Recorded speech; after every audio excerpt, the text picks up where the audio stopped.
गांव में एक गरीब आदमी रहता था। वो रोजाना मछलियां पकड़ता था, उन्हें बाजार ले जाकर बेचता था। एक दिन उसे एक बड़ी मछली मिली। वो बहुत खुश था। आज तो मुझे इसकी बहुत कीमत मिलेगी।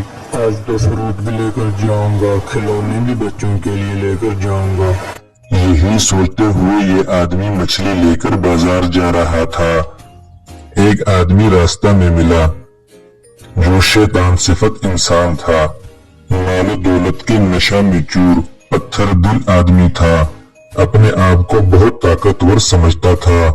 गरीब के पास बड़ी मछली देखी तो उसे रोककर कहने लगा, ये मछली मुझे दे दो। गरीब मछेरे ने कहा, ले लो, मगर इसकी कीमत देनी होगी, मैं वैसे नहीं दूंगा। तो ताकतवर कहने लगा, कीमत कुछ नहीं, दे दो मुझे। और जबरदस्ती मछली गरीब से छीन कर ले गया। गरीब रोता हुआ खाली हाथ घर लौटा, कहने लगा, मैं कमजोर हूँ, लेकिन मेरा अल्लाह सबसे बड़ा है, वो खुद ही तुझे देख लेगा। जालिम आदमी मछली लेकर अपनी महल पहुंचा, कहने लगा, आज मैं खुद ही इस मछली की सफाई करूंगा, और टुकड़े टुकड़े करूंगा, और मसाले लगाकर पकाऊंगा, अकेले ही खाऊंगा। चुनांचे मछली पकाने की तैयारी करने लगा। इस दौरान एक कांटा निहायत जोरदार तौर से इसकी उंगली में जा लगा। यह ताकतवर आदमी बेकरार होने लगा।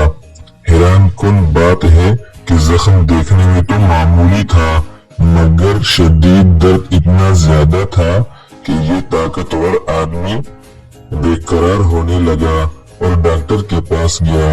डॉक्टर ने मुआयना किया तो कहने, ये तो बहुत खतरनाक जख्म है, तेजी से फैल रहा है, ये उंगली काटनी पड़ेगी वरना सारे बाजू में जख्म फैल जाएगा। ये सुनना ही था कि इस ताकतवर आदमी के अवसान खता हो गए। ऐसा कैसे हो सकता है डॉक्टर साहब, ये तो मामूली सा जख्म लग रहा है। डॉक्टर ने समझाया कि इस जख्म का इसके अलावा और कोई इलाज नहीं, और आखिरकार उंगली काट ही दी। कुछ ही अरसा हुआ था कि ये आदमी फिर डॉक्टर के पास शदीद दर्द की शिकायत लेकर हाजिर हुआ। डॉक्टर ने मुआयना किया तो कहने लगा, मुझे अफसोस है कि उंगली काटने के बावजूद जख्म आगे बाजू की तरफ फैल चुका है, आपको हाथ भी काटना होगा, तब जाकर यह दर्द जख्म रुकेगा। और यूं इसका हाथ भी काट दिया गया। एक दिन इस आदमी ने अपने एक दोस्त से यह सारा माजरा बयान किया। दोस्त ने कहा, मुझे लगता है कि ये उस गरीब माहीगीर की बद्दुआ का असर है। मेरी मानो तो फौरन जाकर उस गरीब को ढूंढो, उससे माफी मांगो और मछली की पूरी कीमत भी अदा करो, वरना ऐसा ना हो कि ये जख्म मजीद आगे फैल जाए और आपकी बिल्कुल ही बर्बादी का जरिया बन जाए। इस आदमी को उस दोस्त का मशवरा पसंद आया। उस गरीब के पास उसके हाथों को बोसा दिया और रोने लगा, मुझे माफ कर दो, मुझे माफ कर दो। गरीब मछेरे ने कहा, क्या हुआ है भाई, क्यों रो रहे हो? तो इस ताकतवर आदमी ने कहा, क्या आपको याद है कि एक दिन आपने एक बड़ी मछली शिकार की थी? वो एक आदमी रास्ते में आग से छीन कर ले गया था, आपको याद है? गरीब ने कहा, हाँ मुझे अच्छी तरह याद है। तो फिर उस आदमी ने कहा, वो छीनने वाला मैं ही हूँ और मैं आपसे माफी मांगने आया हूँ, मुझे माफ कर दो। गरीब आदमी ने कहा, ठीक है मैं माफ करता हूँ, अल्लाह के लिए तुझे माफ कर दिया। फिर उस आदमी ने पूछा, एक बात बताना सच सच, जब मैं आपसे मछली जबरदस्ती छीन कर ले गया था तो आपने मेरे लिए बदुआ की थी, तो क्या कहा था?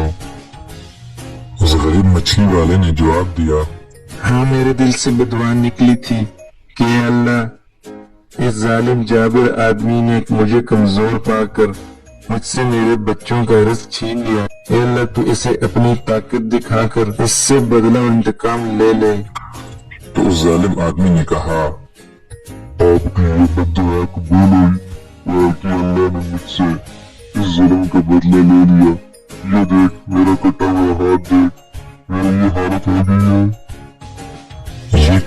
سنانے کے بعد دانش کے ابو بولے، دانش بیٹا اب تم خود ہی جواب دو، اللہ کا ایک نام المنتقم ہے، یعنی بدلہ لینے والا، اس کا آپ کیا مطلب سمجھے؟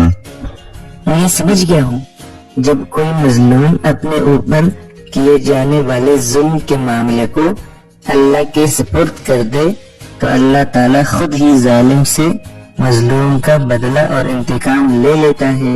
مظلوم کی بد دعا ضائع نہیں ہوتی، قبول ہو جاتی ہے۔ مظلوم کو اللہ بے یار و مددگار نہیں چھوڑتا۔